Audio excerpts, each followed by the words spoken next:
Welcome to IVF This, episode 129, IVF and Negative Thoughts.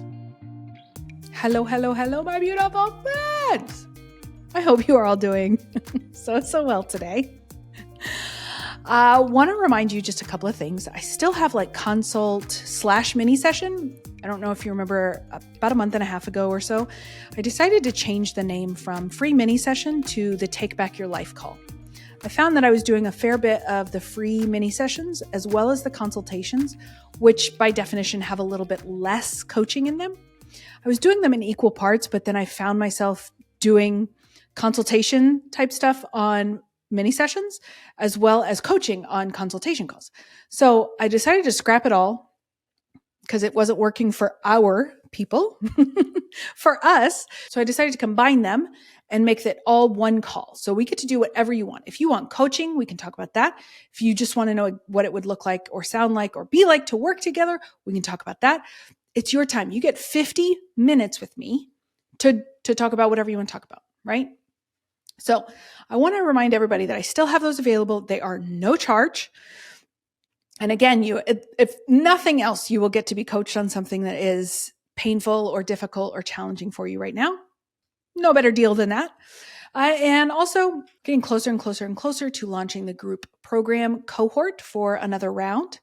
And so I want to remind all of you guys, so get on that mailing list, whether it's on my website, www.ivfthiscoaching.com, or doing that through my social media bios at IVF This Coaching. You can get on that mailing list so that you can become aware, notified, all the things of when we're launching a new group cohort. So make sure that you jump on that right away, like right now. Stop this and do that. No, I'm just kidding. And probably driving, so I want you to be safe. And the last thing I want to mention is a reminder that I have got a YouTube channel now. What? I'm starting to grow my comfort around the YouTube stuff and social media. So my goal is to get a little bit more involved with like Instagram Reels and TikToks and things like that, just to have a little bit of the nuggets that I share throughout the podcast, allow them to also be shared on wider platforms so that people can discover IVF This. I think that there is the abundance of information podcast-wise for IVF and infertility is around the medical aspect. And I don't think that enough people talk about the things that I talk about, which is lovely for me because I've got the market cornered. But the idea is I want to share that. I want it to become more readily available to people. So I will start branching out to those over the next few weeks and months. Someone who works with me, Ella, will be very excited to hear that because she has been pushing me. Pushing me is strong. She's very lovely. She has been encouraging, strongly encouraging, emphatically encouraging for me to do this. So I'm taking the plunge. This is like an accountability call out for myself to get on this. So we've got all that. And then today I want to talk about automatic negative thoughts. Okay. So automatic negative thoughts are very much what they sound like, but it's an aspect of cognitive behavioral therapy. Okay. So that's where the roots are. And I'm not going to get too deep into the roots because I want to talk about specifically what's happening, right? So automatic negative thoughts are, I think it's actually abbreviated ANT, which I think is hilarious, like IVF and ants. But anyway, I didn't create that acronym, but an automatic negative thought is something that we talk about a lot in cognitive behavioral therapy, but also for the purpose of this, we're going to talk about it within the framework of like grief and infertility and things like that. So an automatic negative thought is exactly what it sounds like, right? It's a thought that you're not consciously aware of. It's just one of those ones that boop, pops in, right? So some of these might sound familiar to you, okay? These are a lot of the ones that I hear regularly or have told myself, also an option. I will never be happy until I have children, or I'll never be happy without children. This is too much. The process, the grief, the experience, it's too much. I cannot handle this, or I won't be able to handle this, or I'm worried I won't be able to handle this. No one understands me. I'm not doing this right. There's something wrong with me. I want to learn how to do this better, as if like doing something has a form of gradation. It's not being graded. You're doing fine. I promise you. Any of those sound familiar, right? It's a very short list, but it's a short list of very common automatic thoughts that I have had again, and other people that I talk to, all of my clients. The truth is, and I've used this many times over, we have tens of thousands of thoughts per day, right? And there are schools of thought that tell us we have, 10,000 to 90,000, right? I know I've quoted them before. I'm not necessarily going to do that on this episode, but the point is that thousands and thousands and thousands of thoughts float through our minds every single day. And what we can agree on, although again, I couldn't quote the percentage, is that the majority of those thoughts are inherently negative, right? Meaning our brain has that bias towards negative. And I did an entire episode probably about 2 years ago on the negativity bias and why, for evolutionary reasons, our brain kind of slants that way. It doesn't mean you're doing anything wrong. That doesn't mean that there is anything wrong with us. It doesn't mean that anything is even gone wrong, right? It just means that our brains, for the purpose of survival, has evolved over time to prioritize the things that are scary and thus could be a threat, right? That literally to our survival. And they prioritize those things, and our brain prioritizes those things over things that might feel good or logically make sense, right? We want our brain to be paying attention, more attention to those things that could challenge our survival, that could hurt us, that could challenge our safety, because that's survival. That's literally keeping you alive, right? And we want our brain to prioritize those things over like the warm and fluffy and squishy and happy thoughts, even though we've got this evolutionary understanding of what our brain is doing, and that butts up against the societal construct of like, you need to be happy, you need to be hopeful, you need to be excited, you need to be ... right? Because that's not necessarily accessible. That's not realistic. You will feel those things over periods of time. You probably will not feel them as strongly, especially when you're going through infertility and IVF, as you do the big scaries. Okay? It makes sense. Your brain is trying to prioritize safety. Now, I realize that an IVF cycle might not kill you. It's probably a very low probability of actually physically killing you. But the risk of psychological and emotional But the risk to psychological and emotional safety is very high. And our brain doesn't differentiate between physical safety and emotional safety. It just thinks we're going to die for everything. Okay. And that's why we want to just understand that, right? So it makes sense that our thoughts are focused on the negative. Then they would be focused on the positive. Though we know that, we still get to choose our thoughts. We want to believe them when they show up. So the thoughts that just show up and churn in our minds and matter because of two things. So number one is it matters because of our brain's filter, how it filters information and how it filters our perception of the world. I talked about it. It's the reticular activating system. Maybe a couple of months back, I talked about like only seeing pregnant people, and that's an aspect of our reticular activation system. And the reason that that's so important is because the way that our brain interacts with the world is it's constantly collecting data. And the biases that we have, that reticular activating system, is biased towards the data that we see and interact with in the world that lines up with what we believe. So when we go buy a new car and all of a sudden it seems there are more of those cars on the road, right? I actually joke about this as like the yellow Jeep phenomenon. I never in my life had thought about a yellow Jeep until the day that I actually rear-ended a yellow Jeep. It's a story for another day, my friends, but woo, it was a facepalm moment to be sure. And then just like magic, all of a sudden the streets of Lubbock, Texas were littered. There was like a run on them of yellow Jeeps, right? So it was because of the filtration. I was on the lookout more for yellow Jeeps after I had had an accident. And it's the same way with our thinking, right? We are believing all of these automatic negative thoughts, especially around our worthiness and how our life would look like if we had children and how terrible it looks without, and that we'll probably never be happy without them. Everything's too much. It's too much to handle. No one understands us. No one can possibly know what we're going through. I'm not doing this right. All of those things, right? We're believing them because the data that our brain is filtering and the way that we interact and see the world, it is showing up to prove to us how right we are about that belief system, whether that belief system serves us or not. In this case, not with these automatic negative thoughts, right? So when we're believing them, we're basically just giving our brain a homework assignment to find the truth, which is truth in quotes, right? That basically just find evidence that supports this belief. Find evidence that supports how terrible this is, or how bad at this I am, or how I can never handle anything, right? So this isn't anything that you're doing wrong. It's just how we think. And everything starts through this filtration system. And these automatic negative thoughts aren't a product of the experience that you're going through, whatever that experience is, infertility, IVF, losing a friend, whatever that is. Those are not a product of that. Those automatic negative thoughts have been with you for a very long time, right?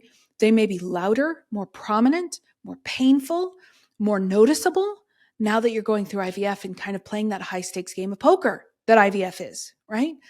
But it doesn't mean that you've done anything wrong. They've always been there, okay? In some form or fashion, a little bit different accent or a little bit different, a little bit different content, maybe, but it's the same thing, right?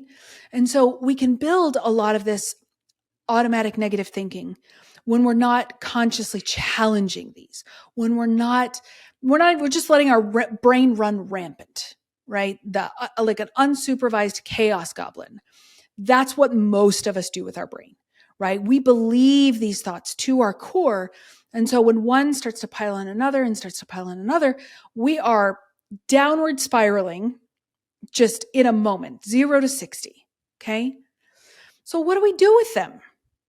That's the question, right? They're going to be here. Number one, you don't have to do anything with them. You can just notice them. You can notice and validate and understand, hey, ooh, this is what I'm doing. I'm thinking this, and that hurts, right? I'm thinking I'm never going to be happy. But is that true? Do I experience happiness? Yes. The answer is going to be yes. You are not devoid of happiness. I promise you, as much as it feels that way, you are not devoid of happiness. You might not feel it to the degree or the frequency that you expect yourself to feel it, or that you would imagine yourself feeling it in comparison to having children or to having your family that you dream about. But it doesn't mean you're devoid of happiness. You experience it. You're judging the crap out of yourself for it or for not having it, but you still experience it.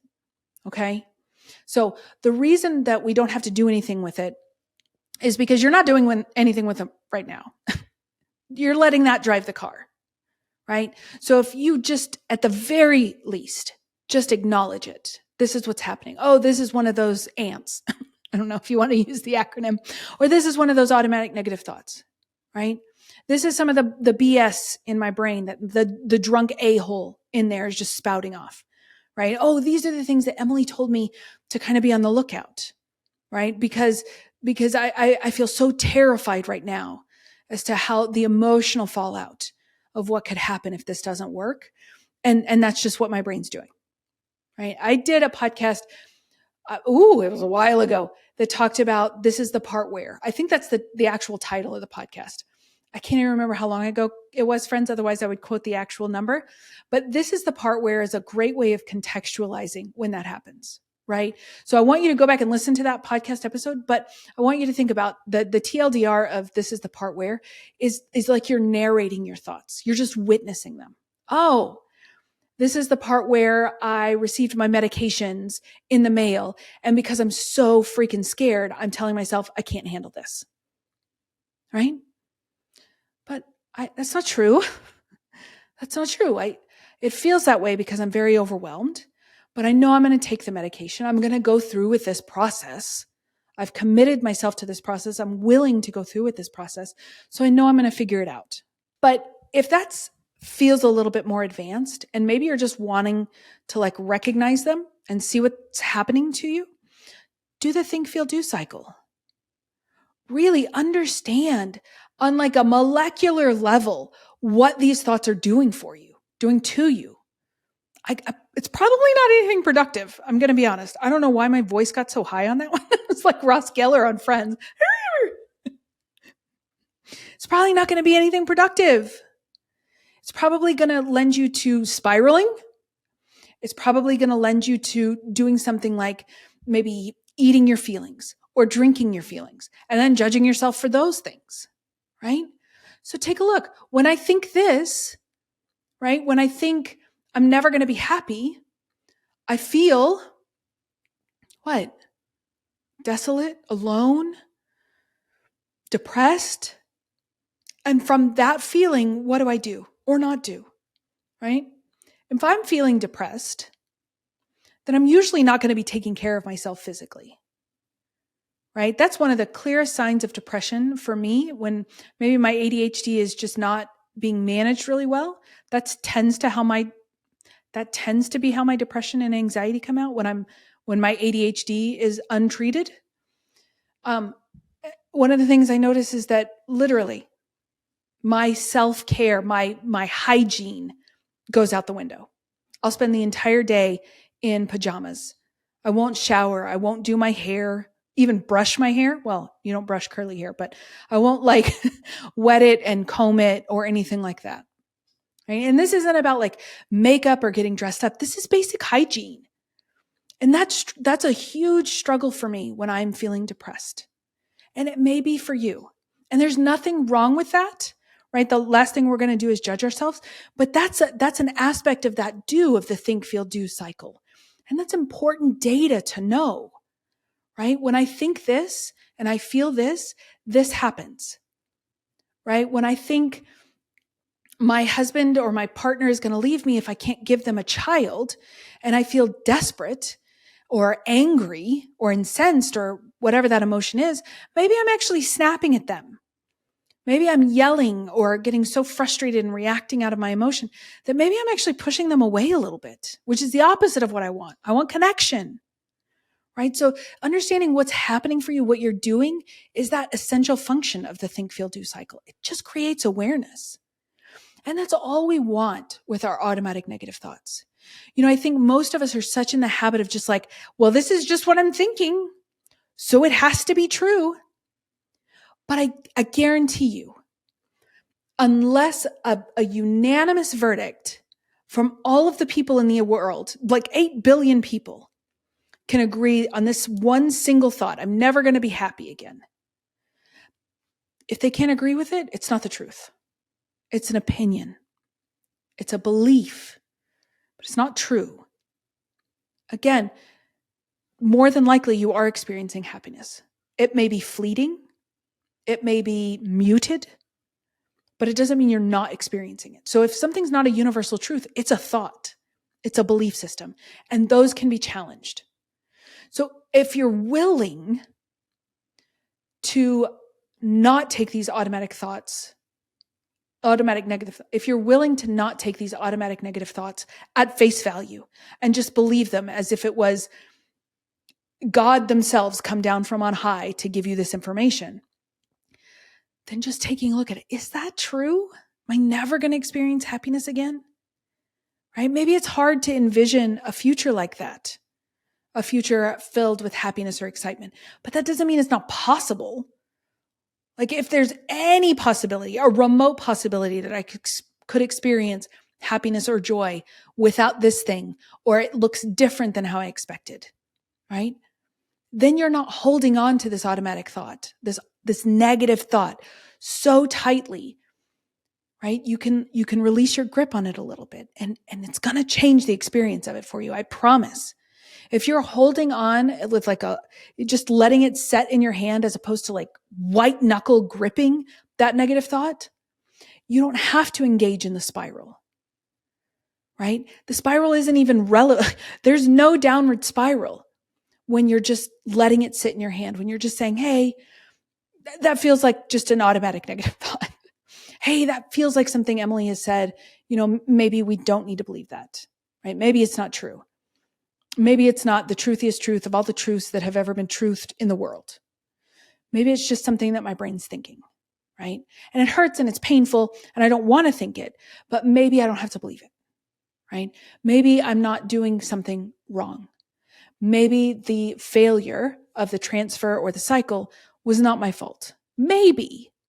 I just want to introduce possibility instead of you automatically believing it could be yours or that it is yours. That's a much higher level of certainty, right?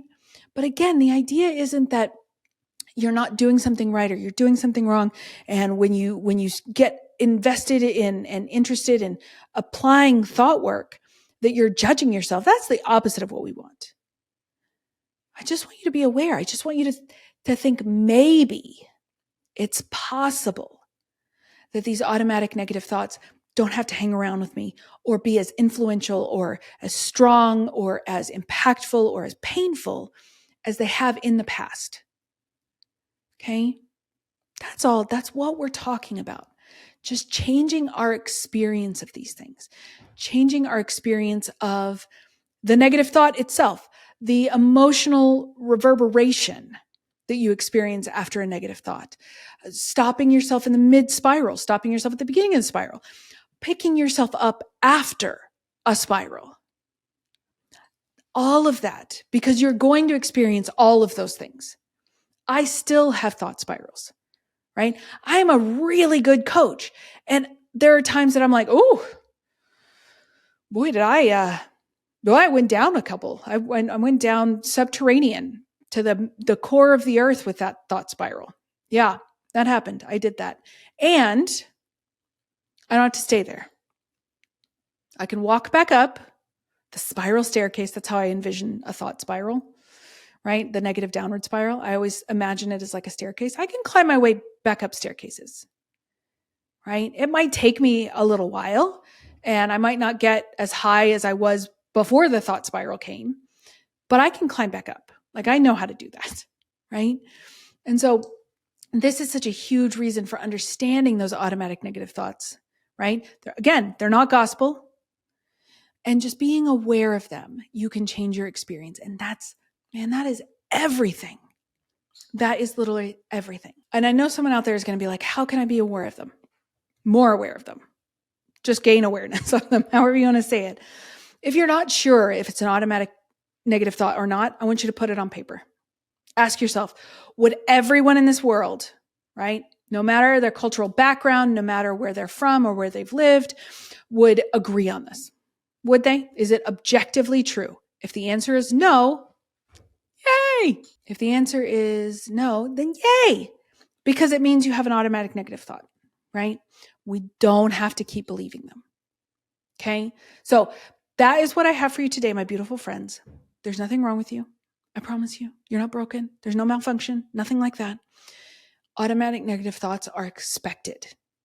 Just that, I want you to think of that as like part of the payment for being human, is that you have this beautiful, complex brain that veers towards the negative for the sole reason of keeping you alive. So honestly, if you're having negative thoughts, hey, congratulations, you're human. Feels like a hollow congratulations because you're still experiencing those negative thoughts, but your brain is doing exactly what it's supposed to do, is keeping you alive. It's keeping you on the lookout for those negative things. So if you can kind of befriend your brain, your brain is not trying to make your life miserable. That is a consequence of the way that our brain has evolved when it's living in kind of a modern culture, right? We don't have the same physical dangers that we used to, which is why that negativity bias was so important. But it's not trying to ruin your life. It's not against you. It's just doing what it's doing to keep you alive. And that's it. Like, it's not really that deep.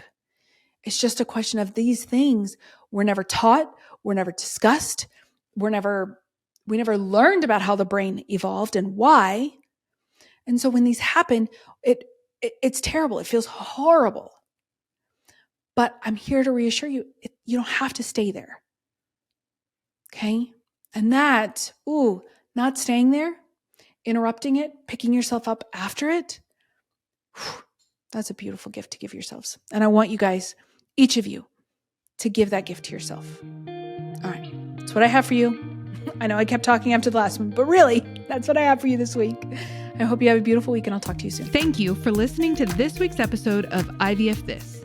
If you like what you've heard, click subscribe and follow to make sure you don't miss an episode.